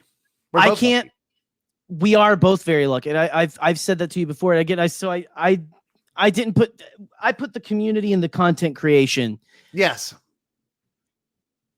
That I included all of this in, but you're absolutely right. We are so lucky to have everything that we have right here. And I mean that I ran into you guys, that you guys decided to yell at me from the side of the thing whenever that we have that faithful go check out our 4 million view video of Scotty crying. Changed our life. You know, yeah, I mean, we were both there for that. Yep. Matt from Blue Bantha Milk is there right next to us. We didn't even know. So awesome. It's funny how small of a world this is. Really so is big. It's like the Star Wars universe. Exactly. It's small but big. Hey, Jerry, what is your 49? My 49 is Redemption. Oh, my dude. Swish. Star Wars is a lot about redemption. It's a lot about that, man. It is. I mean, you have the redemption of Luke, of Anakin Skywalker. Yeah. No. I don't know. It's just you could even say Luke Skywalker. You can say Ben Solo as well too. Yes. Now. It's just I don't know, man. I absolutely freaking love that is a theme that is in there, because I mean you can have like dude. Isn't there an episode of The Mandalorian called Redemption? Yes, there is. It's when he gets the baby back.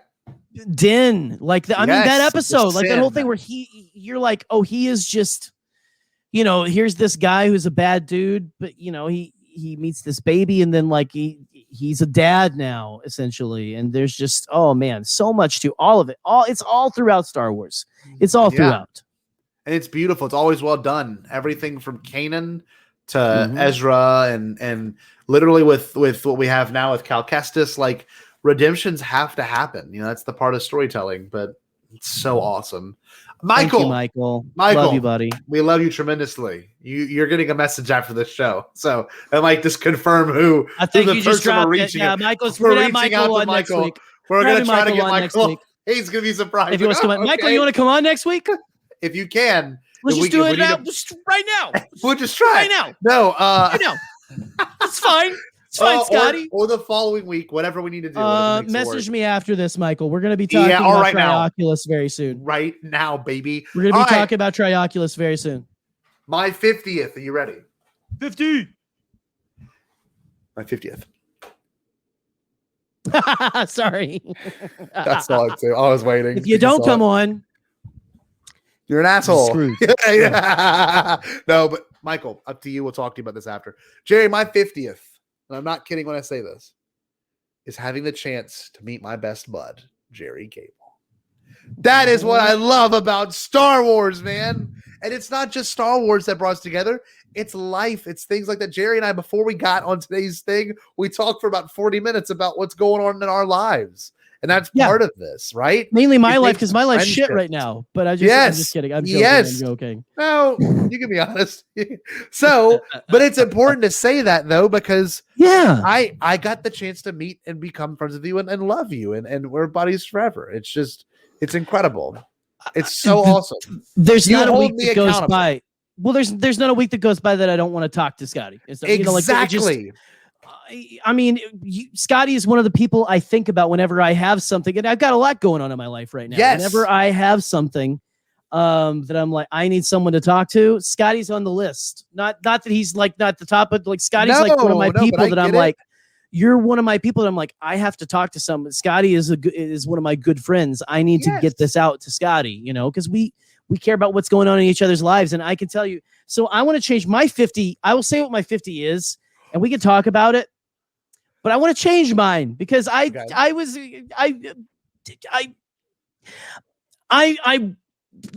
so glad that I met you in all of this and stuff. But my 50 was out of the frying pan and into the fire, like that kind of storytelling. That's a Joseph Scrimshaw thing. You know, I agree. Like, which is that's Empire Strikes Back. Everything, you know, we got away from the Imperials, but we're swallowed by a space slug. That kind of thing. It's Star Wars. Blah blah blah. Yada yada yada. I love Scotty. Bad Batch has done that well. Bad Batch has done that well. I will say that too. It has done that very well. Really but well, dude. That we do this. We have been doing this consistently, almost every Thursday. Like for 2 years, and we haven't. We've missed maybe like a few weeks. Maybe. I think in total, maybe 5 weeks of doing this. Yeah, we took like a Christmas break, I think, one time. But then like we haven't done a huge break like that in a while. But we can't. We got people that love us and depend on us. Well, we need this just as much as I don't know how many of you guys need us. But every Thursday, we need y'all. We need to get on here and get crazy and get weird and talk. Well, that's about why we stuff started 2 new shows. It's literally why we knew we could do this at a larger extent. There's too much weird. There's too much fun. There's too much stuff we want to talk about. Yes, and I agree. And Jerry, but Scotty, I love you. I'm so glad that I met you guys. Me too. It's been look at this. Look at this brand. Look at this shirt we've developed. Like, what in the world? I don't have anything on my. We've done this. Is our stuff. That is I can't believe it. I can't believe it. Like 2 years. It's all because of you guys. It's all because of you that we have anything that we have right now. Like this was like that last week. That was supposed to be our 100th episode, and it was. But we did. You know, again, we talk a lot. We've almost went 2 hours here. But this, guys, this is. It's a huge milestone for us. It is, because both of us loved listening to stuff. We never in my wildest dreams did I think that we would be 200th episode of a show. Yes. Well, 100th. 100th. It's 2 years. 2 years, 100th episode. Right. But no, really though, if you look at it too, the fact that people love you, Boop. Oh, well, we love doing that. See, that's the thing. This is my bright spot of the week. Like for me, like, and I'm, you know, sometimes everyone's got something. Sometimes it's not easy to make content. Other times it's really easy. And like things like this, it's been wonderful today. Like, look at this. Like only our friends would get this. Yeah. Like no one really gets this besides people that listen to us. And right, or that are on Star Wars Twitter and stuff. I love Jared in there. I love that Jared is randomly on there. Like, oh my gosh. Is that the can of hot dogs right there? No, that's not exactly. The fact that all this exists and people will get it is so. There is a combination of Jerry and I's sense of humor. It's the strangest thing in the world. Yeah. It's just, how does this exist? Like, how does YouTube allow this? Look at Paul. Like, how does this exist in real life? It's so unreal. We made this a brand. It's the strangest thing. We definitely, this is our brand is just straight weirdness. And you know what else is? I'm trying to find the exact clip here, Scotty. Yeah. I've got it right here. You know what else is our brand? Let's see it. This right here. This is your wake-up call. Time to reach, go for it all. Vulture stirs inside of me, and I know what I can be. Limit is the sky. Hey world, watch me fly. The best part of waking up is vultures in your love. It's just so good. We should almost even just end on something like that. Honestly, I mean, this has been an incredible ride. We loved all you guys, and the best part of waking up is Bombad in your cup. That's all I'll say. And Willie will vouch for us. And Jerry, if you don't mind, plug in your show Monday. What you got going on Monday? Hey man, we've got Monday on Hyperfocus. That's it right there. Look at it. We've got Brian Barry from Pink Milk coming in. Okay. Cool. And we are going to have, I had some personal stuff come up this week. I want to make sure that I'm giving every guest I have on Hyperfocus 110%. And so I rescheduled with Brian. So, hey, after the 4th of July weekend, if you're hungover, if you're just, waiting to go back to work, or you had to go back to work on a Monday and you need like a little bit of a just conversation between friends, come here. I'm excited beyond all reason to talk to Brian from Pink Milk. It's going to be a great conversation, guys. I'm looking forward to it myself. And I saw that Boop said something in the comments that I need to bring to everyone's attention. Boop said she was in the middle of a normal moment, a normal thing. She said, I absentmindedly said go Tigers the other day. I had to explain that I am not in fact a sports fan, and I just have a weird sense of humor. And we haven't played this clip in a while. We haven't played that one in a while, no. We haven't played that one in a while. Can we give a good go Tigers? Let's get a good go Tigers. Go Tigers, go Tigers, go Tigers, go Tigers, go Tigers, go Tigers, go Tigers, go Tigers, go Tigers, go Tigers, go Tigers, go Tigers, go Tigers, go Tigers, go Tigers, go Tigers, go Tigers, go Tigers. I love how he seems like a giant toddler when he's just like, go Tigers. And he turns to me, go Tigers. Go Tigers. He's so excited every time he says it. I love it. It's Coach O for you. Now, every Wednesday. Thank you so much. Thank you so much, Michael. Mike, thank you for showing up, man. Every Wednesday, Bombad Gaming. We did Sonic yesterday, and I'm not gonna lie, I had some imposter syndrome playing some Sonic games, but I can say this much: I just didn't feel confident in my skills in that game. I'm stoked because I'm playing a very fun game next week. Maybe we'll do a 2-hour stream, and like I said, if you want to super chat me pizza, I will play until 12 a.m. So if you give me money, I will order a pizza and I will play literally from 8. I will play for 4 hours straight because I love the game I'm playing. All you got to do is buy the man a pizza. That's all you got to do. And it'll be amazing. I'm going to be playing Mario 64. So I'm very excited. It's one of my favorite games of all. We did play Echo the Dolphin. So it was really stupid. But I Jerry, saw that I had to turn down at that point. I was on the phone and I was like, I don't know what the hell's going on, but I love it. I love it. Jerry, in your typical George fashion, what should the wonderful people do before we leave? I think Dr. Joe might actually have some recommendations. Dr. Joe has a parting word for us. Let's see, Dr. Joe, what do you have to say? Joe. Anyways, my broskies, I got to bounce on your boy's dick. Hey, got him. So, thanks, Dr. Joe. All right, thanks, Dr. Joe. Yeah, and you guys just check out all our other shows, and if you haven't heard, get up every single day. Get up every single day and put on your flannel, put on your New Balance, have a giant pizza from Michael Nip. Thank you. What? No way, Michael. Excuse me. I'm trying. I'm about to end the show here. Scotty, go get a pizza and stay bombad. I got a pizza, guys, and I can't find the outro. Stay bombad. Peace.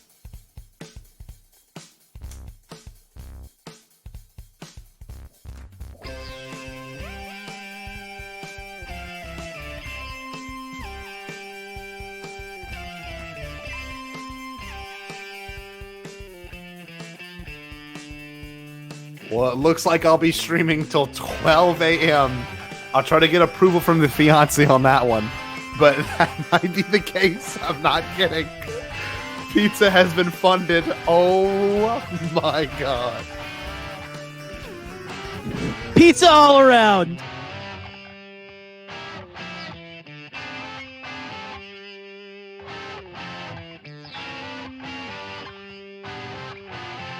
So the fiance just approved. I can get pizza and stream till 12 a.m.